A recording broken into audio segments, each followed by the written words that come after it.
Live. We're live. Hello, everybody. I don't think anyone's in yet. We'll give people a few minutes. Says invited people outside. Yeah, I think it'll let them join in just a sec. How do you usually tell people this is going on, or it's you just ask in the IRC? Yeah, and then Twitter, and I didn't do it with enough advance notice today, probably, but I think people usually are hanging out and they come around. So and either way, this will be recorded and available on YouTube. So, anyways, while we're waiting for some folks to join. This is it's me, Mike McNeil, and this is Scott Gress, sgress454, the man with the pig and the cow puppets on GitHub. Me. Yes. So this guy, I'll share my screen. You can give a little context here. They can see For those of you. Imagine Yeah, imagine right here. This guy. All right. So today, aside from your questions, I wanted to take advantage of Scott being with us to maybe talk through a little bit of what's going on with PubSub. Maybe hear from some of you guys if you have any thoughts about what would be helpful as far as some more docs in that department or some examples. And and yeah, we'll go from there. So I guess let's start by taking a look at what is currently available to us in the PubSub arena with sales, or maybe even what PubSub really means. I think it's under Right on. under WebSockets. So I think I wrote this a little hastily, but there are two main continents in the world of WebSockets, the client and the server. So we're going to be mainly talking about the server today, and I think we should talk about this maybe outside the context of blueprints, because there's some built-in PubSub and real-time stuff in blueprints, but it can be helpful as far as expanding your knowledge of what's going on to think about what's actually happening in the blueprints and then what happens in a custom control or custom action, and what's going on here. So there's the socket client, which is in the browser, and this can exist for iOS, Android, Windows Phone, whatever is a native client. But this particular one is the JavaScript client for the browser. Not talking about that guy. We're talking about on the back end when you send a request to sales through whether that's through HTTP or through using the request interpreter and just in your using a socket client to send a simulated HTTP request. That there's some stuff that you have to have connected with a socket client to do, and then there's some stuff that you can do even from HTTP. Like you can't subscribe from HTTP. Right. You can't listen for stuff. So and then there's two kind of, just to finish up the overview. There's what we call resourceful PubSub, which is what the blueprints use, which is PubSub, PubSub stands for publish subscribe, right? So there's stuff that lets you join rooms that exist for all of the records in your database, or which don't exist right away but exist as you use them, right? And it helps you just kind of tie stuff to your models. And then there's sales.sockets, which is sort of a wrapper around Socket.io that normalizes the usage there. So with that, feel free also, guys, to post questions as you have them, and then as we wrap up here in the second half of the hour, we can go and address some of the questions. There's a link on Twitter right now under me or under Sails.js with a link to this thing here to show how to post questions. Can be a little bit confusing. It looks different than it does on my screen. So check that out if you need it. Feel free to post an IRC as well, but it's actually a little bit easier if you can just post them in the Hangout. All right, so with that, Scott, you want to take it away as far as kind of what's going on in the PubSub sales and with PubSub in general? Sure. Getting some feedback here. Okay. So where to start? Let's see. How do I share my screen? If we're gonna go through, should we just go through some of those things you touched on in documentation to start with? I think so. Yeah, maybe what we can do is actually, if you want to talk through these methods that are on the Resourceful Pub sub Yeah, that site, sounds like a good place to start. I can screen share and I'll sort of put some demo usage in for each Okay. of these, and I'll just play dumb, and you can talk me through how to do it. Okay. So you're gonna share your screen? Yeah, we'll do. Okay. Like Mike mentioned earlier, I think one of the things that really trips people up at first about um, socket methods and pub sub stuff in Sails is that um, certain things you have to communicate with the backend Sails server over a socket for them to be effective. And until recently, so if you try to do just say an AJAX call to certain methods, they wouldn't work and they would kind of fail silently. In the latest release, I think, of Sails, we've actually added some warnings to the console that will happen if you try to do that. So, for example, if you try to subscribe to a socket, but you do it over an HTTP call, it will warn you and say, basically this was a no-op, nothing happened because we don't know which socket that you're trying to subscribe to. I guess we could back up a second just in case people don't know what we're talking about with sockets at all. So Sails uses, in the background, uses something right now called Socket.io, which kind of normalizes a bunch of different technologies together. So when we talk about sockets, what we're really talking about with Sails is a continuous connection between the browser and the client, and that could be using an actual native WebSocket if your browser supports it. It could be using AJAX log polling. It could be using any number of things, and Socket.io kind of smooths all that over for us and gives us one interface for all of those things. And Sails normalizes that one step further using the Sails.sockets methods. The reason we did that is just in case we decide to switch technologies in the future, from Socket.io to something else, we're not tied directly to their specific interface. And realistically, like we probably wouldn't, but No, I mean, but yeah. you could, right? You could, and with the socket hook being completely overridable, the idea is to give people the flexibility to mix and match. If you want to use Primus, you can. As we upgrade to Socket.io 1.0 in the near future here, before the next release, it's kind of our top priority right now, other than some stuff on the Express side. Yeah, we're totally committed to Socket.io, but I mean it is open source. If it just happened to stop being supported, and it was abandoned for years, then we'd want to move on to something else, and that's why we want to have that level in between. But yeah, I mean we're totally psyched to move on to Socket.io 1.0 and take advantage of that stuff. But the main point is that using this technology, however it's implemented in the back end, lets you have a persistent connection between your client, the browser, most of the time, and the Sails server in the back end, so that you can send real-time messages down. So that's the number one way to do something like chat. It's a good way to do things like notifications in your browser whenever something interesting happens. Some friend of yours signed in to the app that you're on, and you want to see an instant notification. Sockets are the way to do that sort of thing.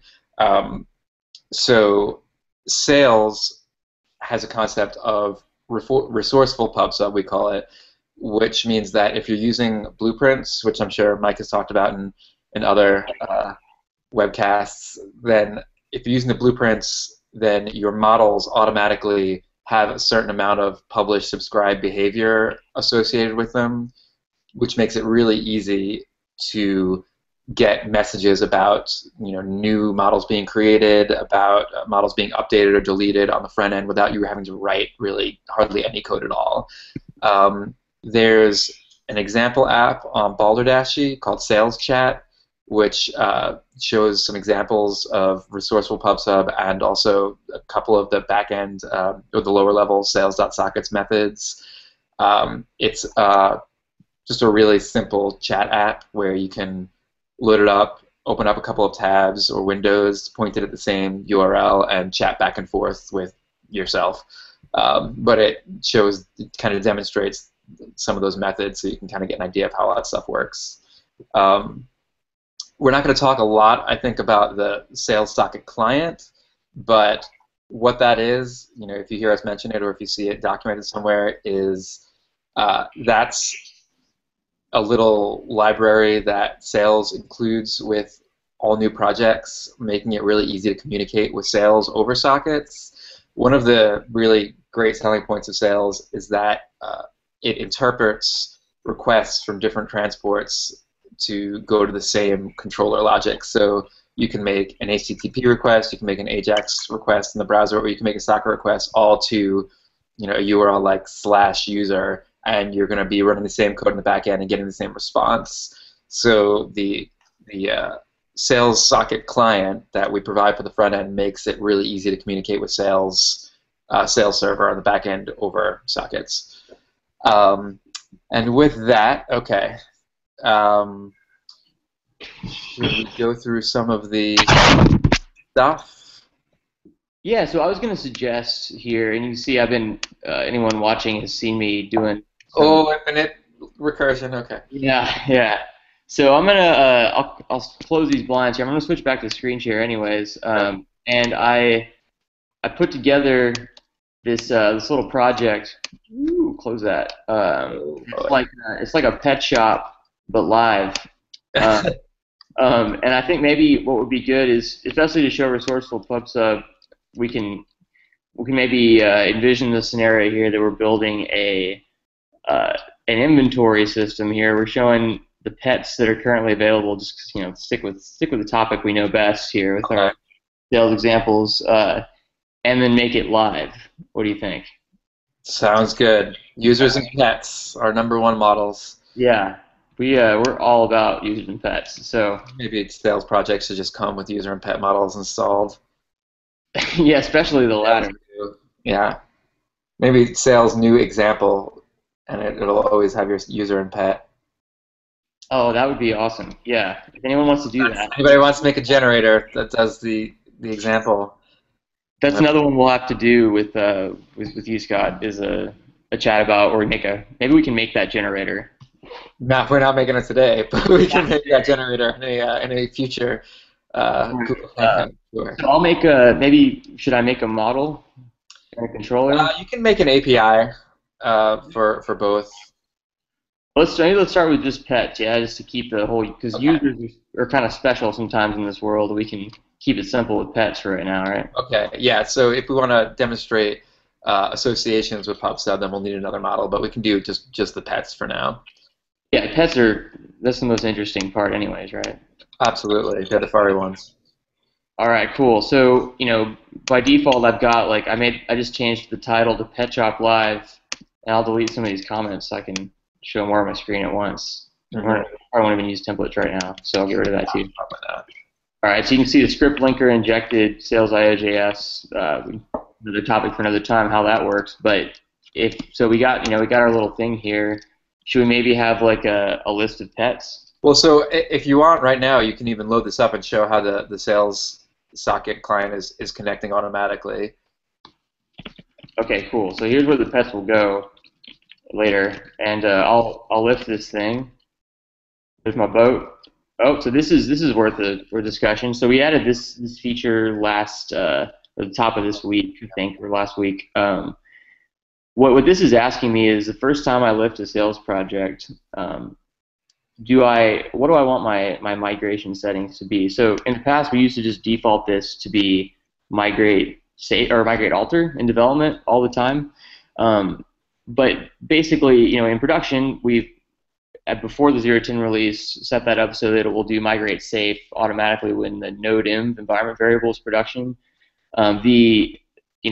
Now what we've realized is that I think just for clarity, right? Like when you first get going, when you have your first model, it's going to ask you this question. You can make it stop asking you this question, which I'll show you how to do in a second. For now, and for most development use cases, unless we're working with data we care about, we're just going to choose alter. And there we go. So I don't have to do that again. I'm going to go in here to config models.js, and I'm going to set up migrate alter.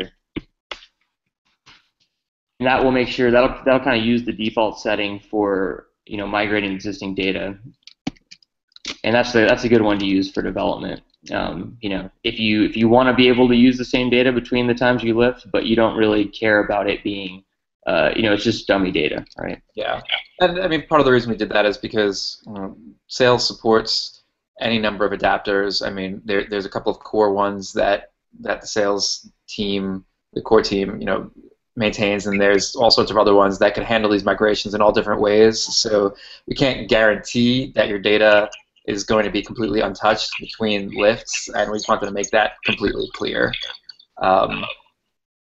So now I think it's very clear. Okay, so we lifted this up, and if Mike opens the console, you'll see that it says I/O socket connected successfully. That's that socket, the Sails socket client that I mentioned earlier, automatically loading, and by default, it will just load up and connect a socket connection to whichever server it's being loaded from. So in this case, localhost 1337. That's something that's configurable if you needed to connect to a different server to do some third-party communication or something like that. We probably won't cover that today. But what this allows you to do, this io.socket.get, is a method that's included with the Sails socket client, and that lets you hit an endpoint just like you can do in a browser and get the same results. So in this case, since we didn't put any custom code in our pet controller, it's using the pet blueprint, which just returns a list of all the pets. In this case, you can see there's just an empty array being returned because we don't have any pets. And there's a few different things you can do with this that Mike is demonstrating here. As far as the callback is concerned, it'll give you just the body if you just use the first argument. It also can give you a full response back as the second argument, like a kind of mimicking an HTTP response, and that can include headers and stuff like that. So the iosocket.get is kind of the entry point into the Resourceful Pub sub, because what it does if you're using blueprints is that will automatically subscribe you to any existing pets that are in your database. And we'll get into what we mean by subscribe in a second. It'll also subscribe you by default to the pet classroom, we call it, which means that anytime a new pet is created, you'll also get a notification. So I'm gonna say, Scott, how about I'm gonna just kill all our blueprints. Okay. See what happens now, right? So, and really, like, just to be clear here, this ability to talk to sockets like this is, I mean, you're talking to any of your routes. So if I do like hello, and even if I just do a quick inline little deal, and I do return, res.send, let's do JSON, so it's more useful to us, and I'll say hello world.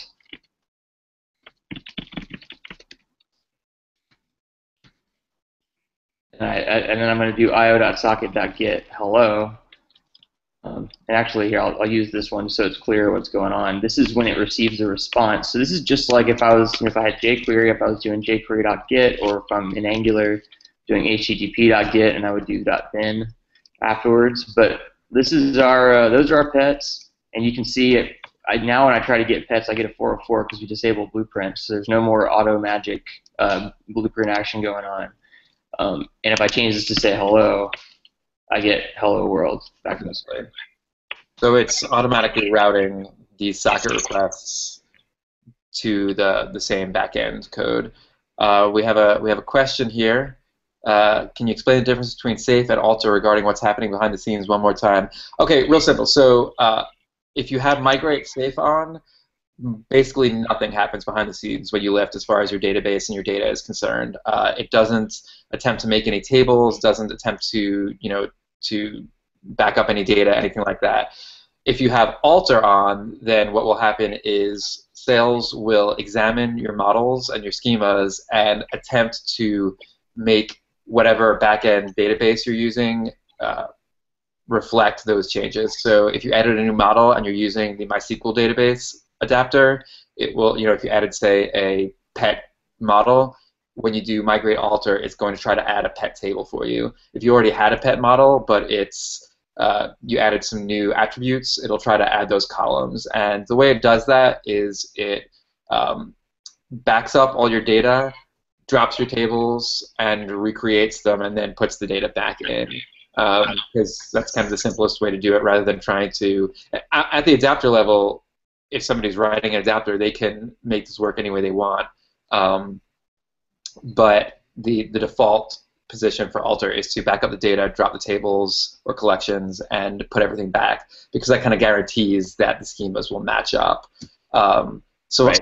And clearly, say 0.8, because you don't want to screw up your production database. But for development, assuming you want to keep your development data between lifts, if you added some users and some test users and stuff like that, alter is kind of the way to go. And then drop is like alter, except it doesn't put the data back. It just drops the database tables or schemas or whatever and recreates them and then just lifts. Sorry, Mike, were you saying something? I was just going to point out that if you're coming from Sails 0.8 or 0.9 in the past, like we used to do some other things in the auto migration strategy, but what we've learned is that basically, it's an entirely different problem to try to solve auto migration even for a single database or cross database. So what we've done there is basically we're working on making it as easy as possible to override and control that behavior. And then in the meantime, there's actually a project called Sails Migrations that a guy named Danny Friedland has. It's set up for 0.9. It needs a little bit more work for 0.8, I believe, or for 0.10, I mean.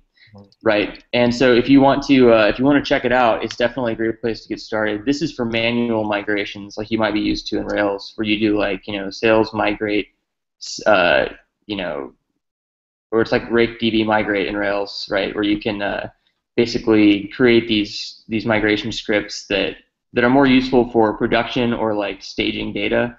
But even then, when you're working with the production data set, you probably want to have kind of fine-grained control over what you're actually changing in your database. The auto migration support in Sails is, at least for the time being, really more about helping you during development. And then, when you hit the go button and you're on a server and you have real social security numbers or whatever in there, make sure you're not using auto migrations for that data. That's what safe's about, and that's why in production we make that the default. Right. So we have another question, but I don't know, Mike, how you usually like to handle this. Do we wait for the end for most questions, or do we just take them as they come up?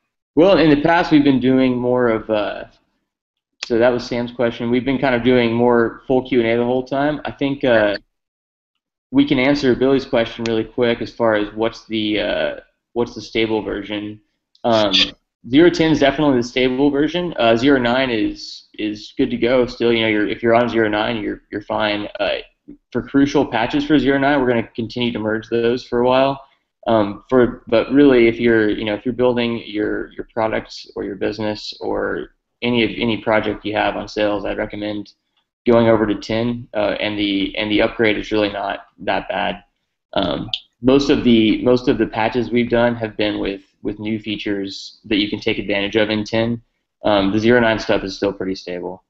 Yeah, and it's open source software, and no software is ever going to be completely bug free. That's why we have patches. So whichever one is the latest one is always, we consider good to go. We run all the tests and we have everything kind of checked out. But as we get reports from people about certain features having problems or whatever bugs that pop up, that's when we issue a new patch release. But the presence of multiple patch releases isn't an indication that the software is not stable. It's an indication the software is just getting more and more stable. Definitely. All right, so let's. I think that's the last short-term question. Okay. I was going to maybe, just as a good transition here to the migrate stuff, back into just walking through some PubSub. If we maybe create a pet in our Bootstrap here. Okay. maybe I think Fluffy's a favorite, right? Everybody likes Fluffy. All right. So when Fluffy's, this will put Fluffy in our database, and this bootstrap's going to run every time sales lists. And you know the bootstrap has a callback because you might be doing asynchronous stuff in here. And I could fold this callback in, but I'm not going to right now just to be explicit about what I'm doing. You don't have to return from the callback like this, but I just do it because it's clear what you mean, and it's You generally. do have to call a callback in your bootstrap no matter what.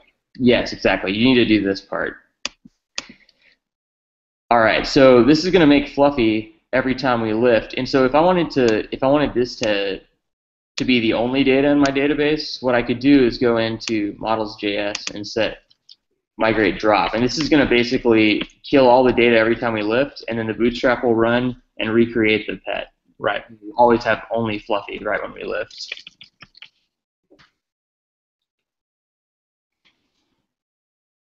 And so I have blueprints disabled, but let's maybe make a find route that'll do a quick lookup on our pets, and then also show off some resourceful pub sub. Okay. All right, so lead the way, Scott. All right, so we're going to, since we turned REST and the other shortcuts off, we're going to make a custom find action in our pet controller. So anytime anybody goes to /pet, this is what's going to get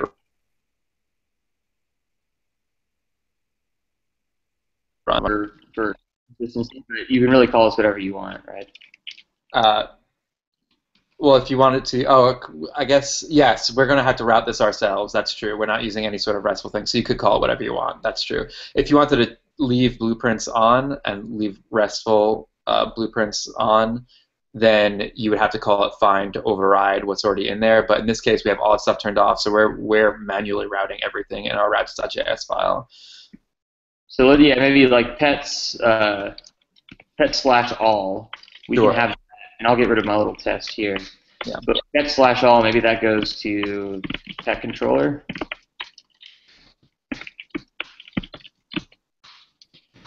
Find. Yep. So that'll just use the blueprint action. So now the action's still available for us unless we override it. But I can actually just rely on this to. Well, if you said blueprint find, it would use the blueprint action. But if we've turned off all of the routing, then I think that just doing action is just going to send it to the find control, the find action that you've generated. Right, but I didn't generate a find action, or I deleted Okay. the one I did. Sorry. So that's going to use blueprints until I go override find in here, which I can right now, right? Right. All right. So this is let's just start by. It's always good to start with something simple. So we'll go hello Fluffy, and we can see that our routes are working. There we go. Pet/all is routed to our custom find. And then you can show how that also will the same exact thing will happen if you do it from the Sails socket client as well. Yeah, good point. So back over here in our live pet shop, if I do io.socket.get, because I'm sending a GET request to /pets/all, and I do this business again with body, and I'll log what came back. There's hello Fluffy. Great. All right, so now let's just do a quick version of what the blueprint does, right? Okay. So we're going to find all the pets. Yeah, we'll do a simplified Yeah. version of the blueprint. All right, so there's our pets. And I guess we should probably, yeah, you want to talk through what happens Yeah, next? so what would happen in this case in the blueprint, what we can mimic here is that we would now subscribe to all of the pets that we found. And what that means is that each pet in the database, we are declaring that we are interested in things that happen to those pets. Like if the pet gets updated or deleted, we want to hear about it. Or if they have any associations, which we can show later, and something gets added to that association, like if the pet's owner changes or something like that, we want to get a notification in real time about that. So the way to do that is it's the model name .subscribe, like Mike is doing here, and then the first argument is I believe is the request. Actually, let's look at the documentation just so that I don't screw this up. All right, so if I go over to reference, WebSockets, Resourceful Pub Sub, subscribe. Sure enough, this is going to subscribe me to a particular record. Or multiple records if you send in an array. So the first argument is the request that is coming in, which in this case, this is one of those cases where it has to be a socket request. If you tried to hit this, with using your browser, just browsing the URL or using Ajax, it's just going to give you a warning, and you're not going to get subscribed to anything because the Sails backend doesn't know what socket to subscribe in that case. But if you use the Sails socket client or any other WebSocket client in your browser, then you can hit this route and subscribe to things. So pet.subscribe, that's a synchronous method, so you don't have to do a callback or anything like that. And then the next thing that the blueprint would do is just return all the pets. So that's just a kind of a simple res.json sending back that pet array. Or you can use res.ok, which will negotiate based on whether you are hitting it with just like a regular browser or over Ajax or something that wants just JSON. Right on. So there's the same thing. We now have it looking pretty much like it did in the blueprint. There's Fluffy. I'll refresh my page here, and I can get the same thing in the browser. There's my array of pets. One pet, right? All right. So now I guess does that. So somebody just noted that they're all seeing my face instead of your screen. Oh, okay. My bad. I didn't realize me picking it actually. Ooh. All right. Is that better, guys? Let us know if it's not, and we'll keep going. Basically, yeah, I'm seeing it. So. Okay. All right. So to go, let's take a look at this method again, just to go over it quickly, since I guess people didn't see it. So this is our custom find method that we've created for the pet controller, and inside of it, we've got a pet.find to find every pet in the database in this case, and then pet.subscribe, which is going to, assuming that we're hitting this action with a socket request, it's going to subscribe to every individual pet that we found, and then res.ok, which is going to return a response. In this case, if there was a view associated with this action, res.ok would show the view. If not, or if you're using a client like Ajax or over sockets where it can't show views, it'll just send back the JSON, which is what's going to happen in this case. Right on. Okay, so then now we have this ability to do io.socket.get pet/all. We get our pets. Maybe what we should do then is, should we do a version of update for the pet? Yeah. Okay. So this so far, everybody hopefully is with us. It's not too exciting yet. You're not seeing anything too magical. Put it on the page, where we're going with this is that we're going to, because we've subscribed to these pets, we're going to be able to see real-time notifications when they're updated.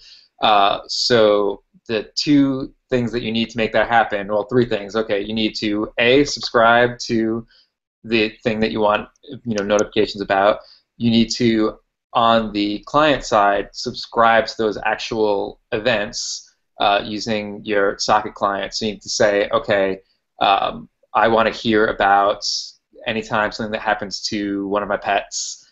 And then the third thing is that you actually have to send out those notifications. If you're using blueprints, Sails will send out a lot of these notifications for you. We're doing it without blueprints just kind of to demonstrate. So we'll show what those blueprints are doing, because you can do it manually in your code as well.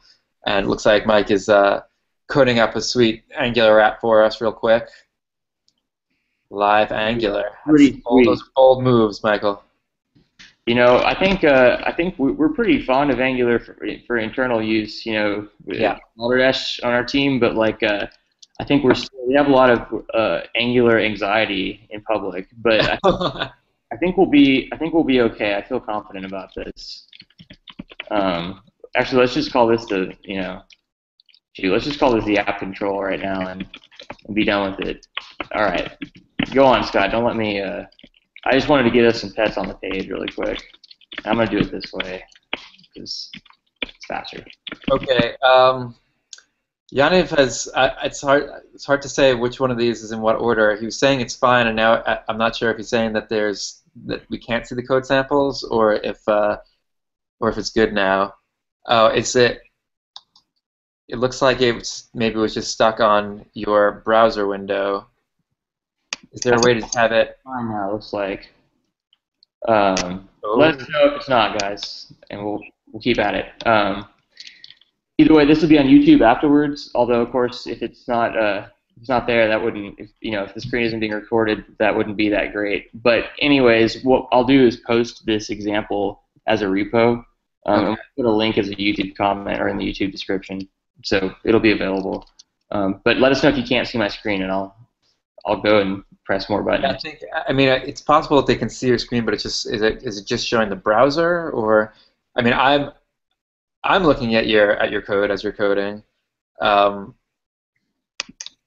Yeah, I think it's probably showing all of it because I can see it in the screen as well. But let us know, guys. Okay, I mean, yeah, now I'm seeing your Sublime. So, okay, so we're doing this now in Angular, kind of doing the same thing we did in the console. We're going to get all the pets, which is due to our nice action that we created. It's going to subscribe to all the pets. And then what we also need to do is subscribe to socket messages.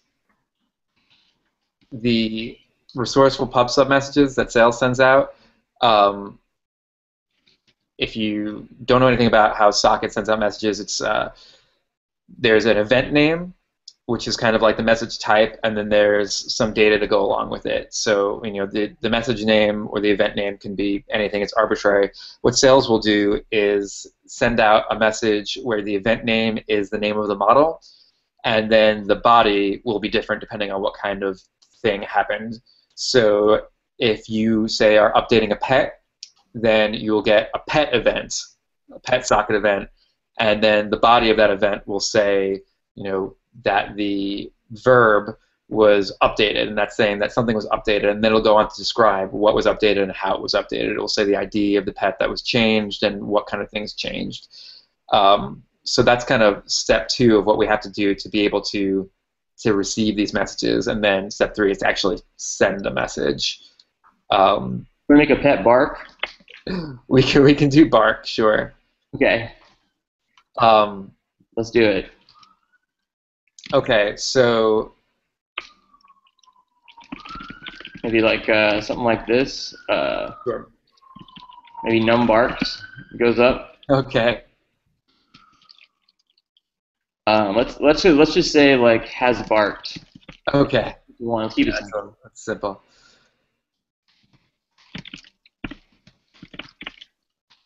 All right. Okay. Since we're doing this manually,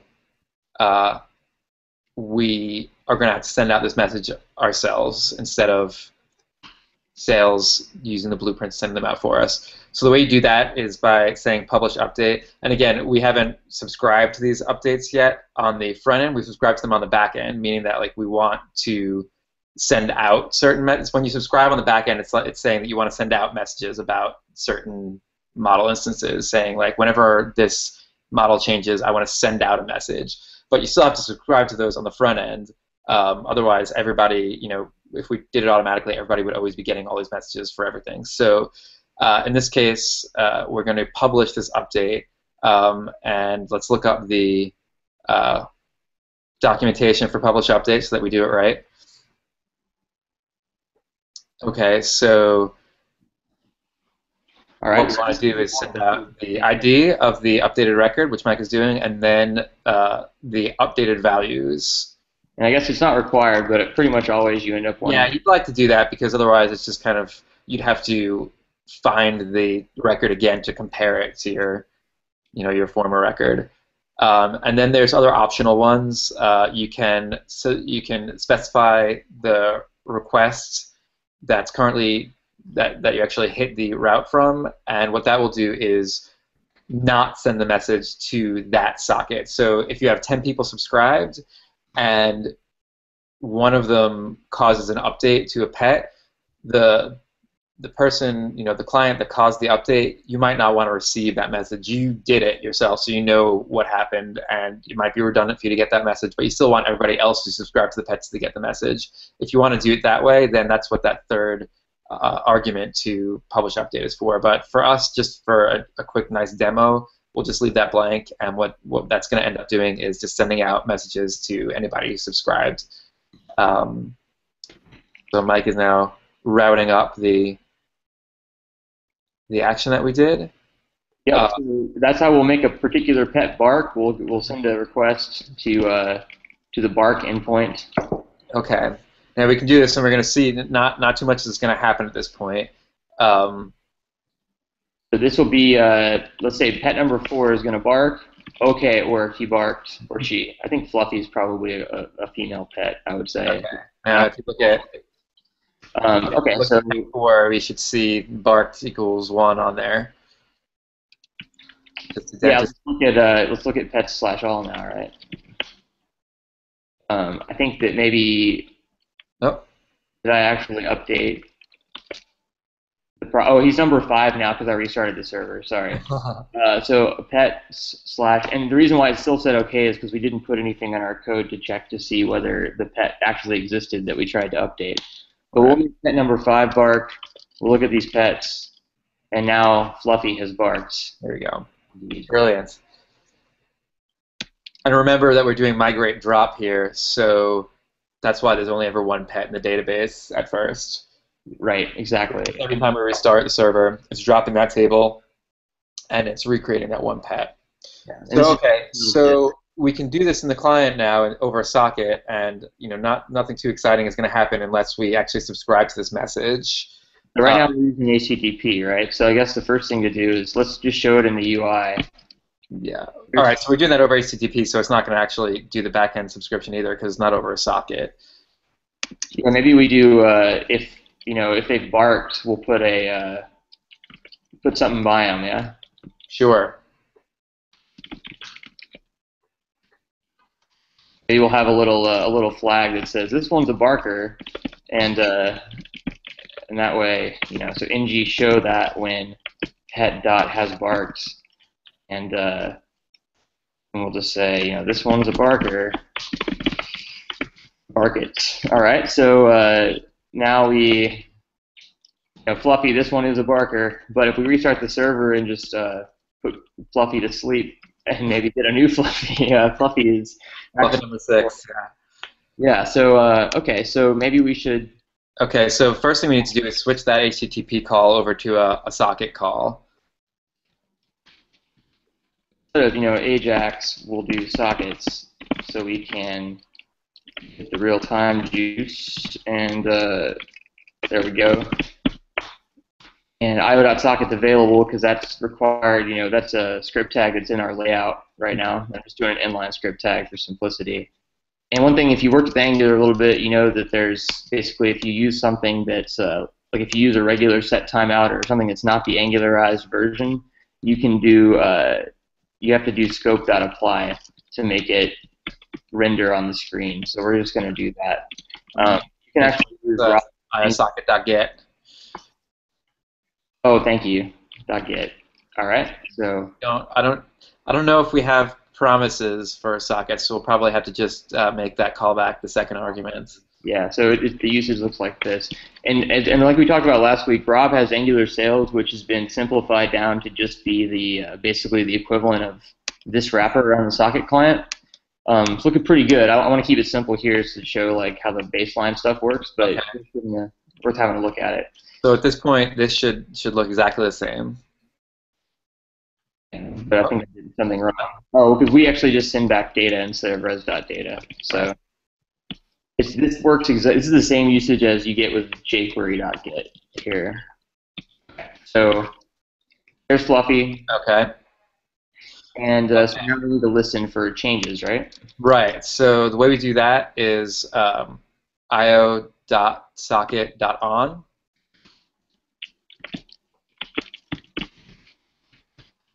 And the name of the event that you want to listen for, which in this case is pet, because like I said, the name of the events from Sails Resourceful Pub Sub is the name of the model.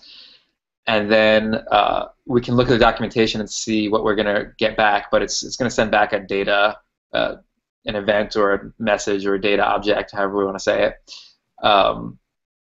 And for now, we can just maybe just log that out.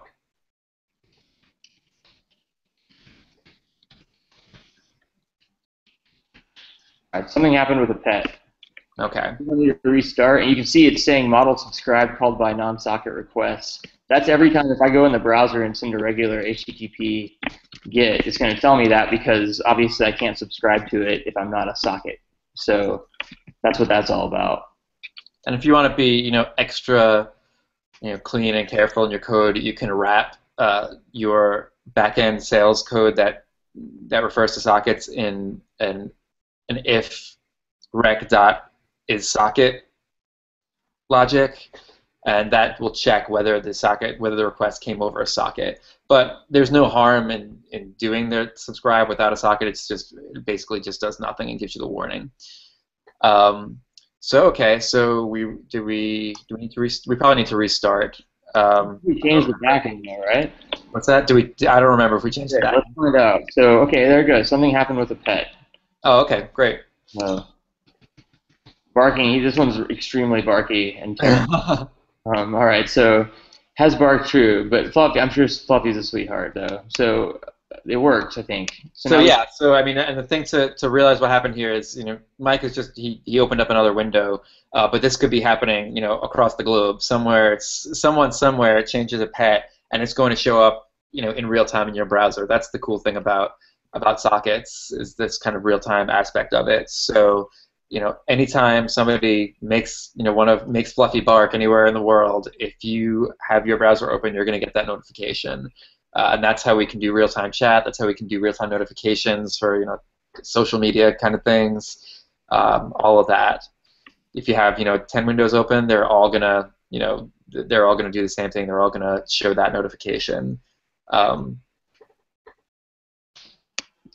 Cool. All right, I got MC Solar over here in my my French browser, and let's keep going. So now we want to update the DOM, right? So we want to update our scope in Angular in this case, but if this was jQuery, you just use a selector and grab some stuff. So I guess we need to find the pet that we want to update, right? And then this is an array of pets, and we need to find the one that has the ID that came back. Right. So if I go and make this pet bark, see that it was an update. It has barked true. We don't even care. We know he barked, right? And then that was ID 6, so I think what we'll want to do, and just because I'm a sucker for Lodash, I'm going to go. You want to use Lodash find? Yeah, and if you're used to it from the back end especially, you gotta love Lodash. So we'll just go and drop that in our JS folder under dependencies and say lodash.min.js, and there we go. And now we can just do. And I'm not going to use find because we want it to be sort of agnostic to whether it's a string or a number, but let's do scope.pets, loop through each one, check out our pet. If the pet, and sometimes I like to do $pet just to know that this is something in the scope, but that's just my preference, doesn't matter. I don't do it all the time. Pet dot has barked, I guess. We're going to want to update based on what came in, right? Well, we're looking for a specific pet, though, right? We only want to do it for the pet that changed. That's right. So ID. Yeah, if the pet ID equals the socket event ID, so that's saying if the pet that we're currently looping over has the same ID as the data that came from our socket events, which is telling us which pet was updated, in that case, we're going to update that pet in our front end as well. And Mike is just casting the IDs to integers. That just makes it easy because we're not using something like Mongo that has string IDs. We could do it that way, and if we were, if I wasn't just plugging it into the browser when I actually make the pet bark, this wouldn't be a problem. But this is just this will be fine. So pet has barked. It's going to be true, right? And I think others updating, scope that up. Right? Yep. re-render the DOM. And we'll leave our log in there for now, just so we know what's going on. And so basically, this is find the pet who barks, update that in the UI. All right. So I don't think I need to restart, but I just did anyways because I'm used to it. So we need to restart to make him not barked. That's right. Okay. So because we have migrate drop on again, right? So right. And really quickly, so I see a relevant question here from Sam asking, is there a setting anywhere that will reset the ID numbers if you have the migrate set as drop so that Fluffy's ID won't increment with each lift? I think in this case, this is just this is a facet of Sails disk, which we're using for development, because if you're using, say, MySQL, it's actually dropping the tables and recreating them, so it would automatically reset the auto increment. I think for Sails disk, it's just wiping out the data in the disk, but it's not necessarily wiping out like all of the entire file. So what Mike is doing right now is he's just going to drop that database, and that'll, he's dropping the Sails disk file, and that will reset everything. For most adapters, I think those increments, including I think even Postgres, it probably drops the sequences, so this wouldn't really be an issue. You can also always manually set that ID in our Bootstrap to be 1, but I'm pretty sure that this is mostly a Sails disk development issue. Yeah, it's sort of just because it's designed for development. It's what I just realized though, guys, is let's make this explicit and make that a put request, because it's weird. And also, I don't know if you ever run into this, but if you're typing URLs in your browser like this, sometimes Google Chrome will actually, before you hit enter, do the request, so it can be kind of confusing. So this way, I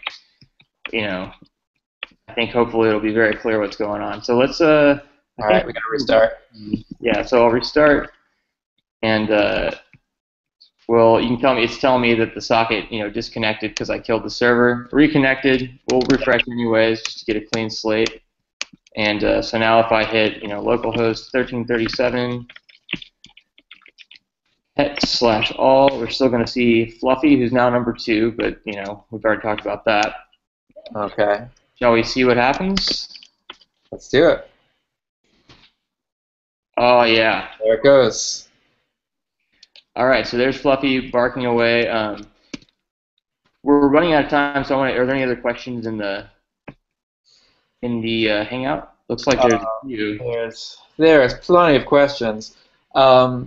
So okay, we answered that second one down.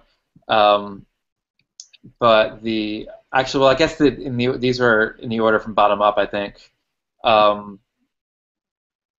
So why don't we can try to take them that way. So if we scroll all the way to the bottom. Blueprints? Right. So the question from Tarmo is, with blueprints, is it possible to just send socket messages to certain clients, for example, based by user role? Yes and no. So if you were just following our example and just doing pets, and you say, I think a common example is you update a pet, but you only want the person who created that pet to receive the events about it. That's not possible with blueprints, but it is possible with associations with blueprints, because what you can do is create, say, a messages association, and associate the pets and the messages together, and then only allow the creator of the pet to subscribe to new messages for that pet, and not allow any other socket clients to, if they're not for the creator of that pet, don't allow them to subscribe to those messages. So that's one way that you can do it. We see that in chat a lot. So if you look at the Sails chat example that we mentioned earlier, which is balder-e/Sails chat on GitHub, you'll see how that's kind of how private messaging works between two people. So the Sails chat example has group chat, where you can have multiple people in a room chatting together, and it also has private chat between two people. And the way the private chat works is by allowing only certain people to subscribe to their own messages. And so that's a good example to look at for that.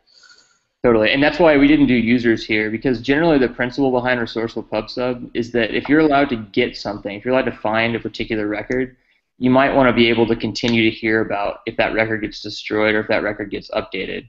That's true in a lot of things, particularly when you're like looking at data, like in a UI. If you were displaying like a file system, for instance, or if you were displaying an inventory system, a list of tickets, whatever. Where it's different is like when maybe being able to see something, you're allowed to see part of it, but not all of it, right? And so that way, whenever that thing gets updated, you may not necessarily get to see everything. And so that's kind of where the other sockets are useful, because you can have rooms that aren't tied to a model. That's a great question, and no wonder. So Rob brought up the point that absolutely, like the scope.apply is unnecessary if you're using Angular Sails. I think it might be a great topic to take kind of a deep dive on Angular another one of these weeks, or specifically where the tie-in happens. Maybe talk about stuff like what it's like to bootstrap data for Angular, or to use requests from the front end, and then also Angular Sails. And that's kind of answering your question too, Sam, I think. Yeah, and just to be clear, Sam, the choice between HTTP and Angular Sails, HTTP or $HTTP in Angular is not a socket request. That's a regular AJAX request. So for a lot of the stuff we were doing, that would be fine. Like to do the update, the bark route over that would be fine. It'll still send out the socket messages to everybody, but to do something like subscribing, like to do the pet all route over HTTP, you'd get that warning in your console about it not being a socket request because it doesn't know how to subscribe somebody over HTTP. So the safest way to do that would be to use Angular Sails for the sockets, because then you know exactly what you're getting. All right, we have a question here from Lachlan saying, oftentimes I have error codes and messages that I want to send back to the client. These aren't necessarily validation errors. Sometimes they're errors generated by the controller. Is there a way to send errors back with res bad requests, etc.? Yeah, so all of the default responses with Sails, res.bad request, res.server error, all of those take an argument that is whatever data you want to send back to the client. If you are using the default views and the default response code that comes with Sails, then in production mode, you're not going to see any of that stuff displayed. In development mode, if you do res.server error and you put something in there, or res.bad request and you put something in there, it's going to show that on the screen. In production, it's not going to show that on the screen by default, but you can override those views or that code that runs those responses to do anything you want with that data. So yeah, the default argument for any of these responses is whatever data you want to send back. Typically, we'll show an examples res.server error, and we'll just send back whatever error occurred as that first argument. And that's really good for development, because what ends up happening is in your browser you'll see the list of everything that went wrong. It also will always get output to your console. Mike, in production mode, I'm not sure if Sails outputs the errors to the console still. Yeah, I'm going to show you. So by default, it's still including it in your project, but it doesn't. But you can actually delete all of these custom responses in here. But you can see. So if in production, server error. So negotiate is going to call any one of these 4 different ones. You can actually override negotiate too if you have your own kinds of custom errors, or if you, for instance, want to have res.unauthorized, which is totally valid and makes sense. It's just kind of, we kept it as simple as possible to start with. You can see it actually does a lot of things in here, but what it's primarily allowing you to do is, if you're in, it's going to handle both browser type requests, which a lot of times this is not as useful for showing the when in res.ok, but for server error, it's actually like you want to show the error page if there's some kind of backend problem that occurs and it's a non-technical user is in a browser. Whereas like if there's a problem that occurred and you're hitting it with AJAX or with sockets, you want to get that as JSON. Or if you have an API that is not being used by any kind of browser or client necessarily, besides just another server someplace. In production, to answer the question, it strips out this data so that it's not sent back. However, it'll still be logged. Yeah, okay, that's what I was wondering. So it'll still be in the console then. Yep, totally. And Res Negotiate, I'll leave this in here and I'll push this up. I just created a repo for this under Sales 101, and you guys can check this out later. Really quick, what's the way to create a log file with all the sales.logs? Logging to disk. How do we do that now? That is a good question. So captains, we're running out of time, so let's take that maybe next time in more detail, or if we want to take a more like detailed look at it. Basically, what I would do is to log all the sales.logs to disk. The easiest way would be to plug into captain's log via the log config.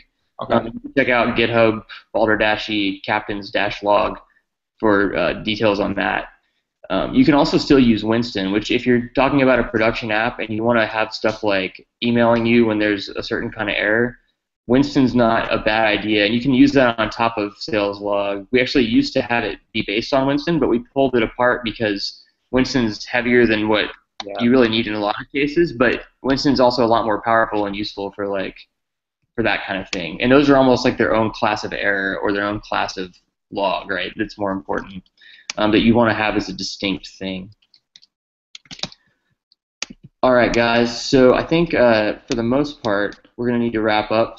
But I do want to point out just kind of an idea for those of y'all still on. If we've considered potentially taking this format and turning it into some kind of podcast that would give us the opportunity to kind of we'll still have the video and the Hangouts and do Q&A, but that way we're kind of creating some referenceable, is that how you say that? Referenceable content that like we can go back and refer to, and hopefully that'll kind of help it be a little bit more obvious than it is in YouTube. And also, like personally, I like to listen to stuff sometimes without necessarily having to watch it. Mm-hmm. So yeah, we're exploring that. It might not be every week that we do the podcast part, but I think at least the Q&A I want to keep up, and especially if there's any part of this that's particularly helpful, let us know, because we'd love some feedback. And this is really here for you guys to try to make sure you can make progress on sales and kind of take the reins yourself on your project without having to, rely on us to answer questions. And this is the time when like we've carved out of our week and we're going to be here to talk and try to help. So. Yeah, let us know what you think, and we'll be around. Thanks a lot, Scott, for joining. All right. Take care, guys. Thanks, everybody.